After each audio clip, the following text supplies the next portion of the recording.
Voilà, comment un artiste français peut venir travailler sur la question de la forêt dans un contexte qui est très compliqué, donc le contexte de l'Araucanía, avec des conflits qui sont liés évidemment à l'occupation de l'État chilien sur le territoire mapuche, et puis voilà, une perpétuation de ces conflits à travers les industries, et notamment l'industrie forestière. Comment en tant qu'artiste travailler sur la forêt et comment parler de représentation. Et pour aller un petit peu plus loin dans cette question de la mimésis, il me semble que la question de la représentation, puisque c'est vraiment le centre du questionnement de ce projet, il me semble qu'il y a un lien fort qu'on peut faire entre cinéma et forêt. Qu'est-ce qu'on parle de forêt, mais qu'est-ce que pourrait être une forêt? En fait, la forêt, c'est comme un univers fait de multiples subjectivités, êtres, qui soient végétaux, animal, humain, microbien, et tout cet ensemble cet ensemble de vie, cet ensemble de différentes subjectivités crée des ensembles de signes extraordinaires avec lesquels on interagit et dans lesquels aussi on s'implique. C'est pour ça que cette pièce, en fait, c'est 5 scènes. Il y a une double projection où on a 5 scènes de forêt avec un rappel du désastre en fait, de l'exploitation au début, cette exploitation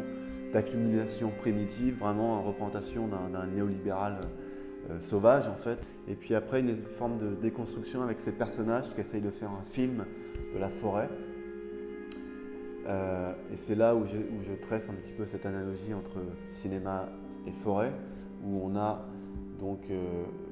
finalement ce qui émerge, c'est un petit peu cette rupture de notre représentation un peu occidentale avec un plan géométrique, avec un plan orthogonal, avec l'émergence de la forêt et d'un cinéma hors de notre temps, hors des temps humains. Et donc avec Léonel, on a collaboré sur 2 éléments. D'une part, je lui ai proposé en fait d'une façon allégorique en fait, de s'approprier un texte gallois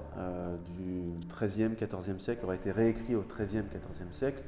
qui s'appelle le Cat Godeo, la bataille des arbustes. Le Cat Godeo, donc la bataille des arbustes, qui est un poème assez mystique, où en fait une armée est transformée par un roi, son armée est transformée en arbre, et on a une multitude d'arbres, une multitude d'arbustes et de plantes plus ou moins fragiles ou fortes qui partent en rang en bataille.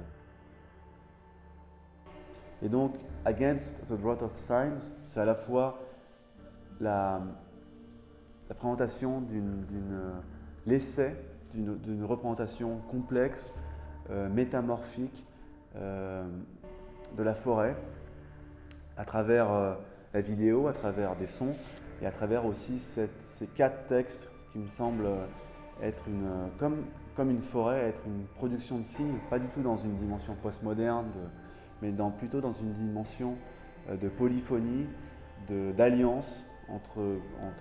textes, entre cultures, entre points de vue, pour s'opposer à cette sécheresse de signes, cette sécheresse de langage, cette sécheresse qui sont causées, comme vous le savez, par toutes ces causes coloniales, patriarcales,